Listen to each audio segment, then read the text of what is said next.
Halika. Aray, aray. Alis na. Kayo, sino ang kumuha ng mga ito? Kumuha ng mga mananakit para sa sarili. Ang kakaibang hilig ni Tio, talagang kakaiba. Java, huwag mong dudumihan ng bahay. Itapon mo sila.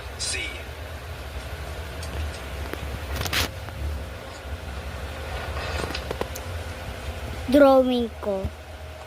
Drawing ko to guys. Ano ba talaga ang nangyayari? Anong nangyari? Paano ko malalaman? Tinatanong mo ako, sino ang itatanong ko? Ang laki ng ginastos at nabugbog pa.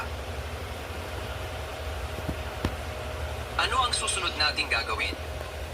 Kaya ngayon, itong si Futing Yuan siguradong kikilos. Bukas ay ang handaan para sa pagmamana ni Song Yaozu. Ikaw, kahit ano ang mangyari, dumalo at makipagkaibigan sa kanya para tulungan kanya na maging tagapagmana ng pamilya Fu. Kung hindi, tayong dalawa, hindi natin alam kung paano mamamatay. Ay hindi natin alam. Ayan guys, moon yan moon yan. Ang sakit. Master Fu, natapos na ang pagsisiyasat. Noong nasa meeting room, ang mga taong kasama ni Mrs. sa paglalaro ay mga miyembro ng Shueklan Dojo. Ayan Ang guys,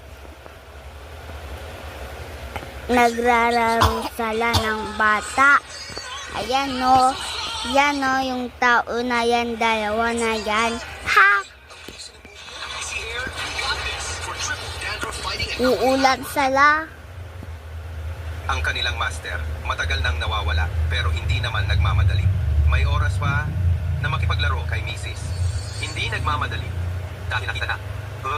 Natagpuan na. Ayan guys, Master ng Shueklan bye bye guys.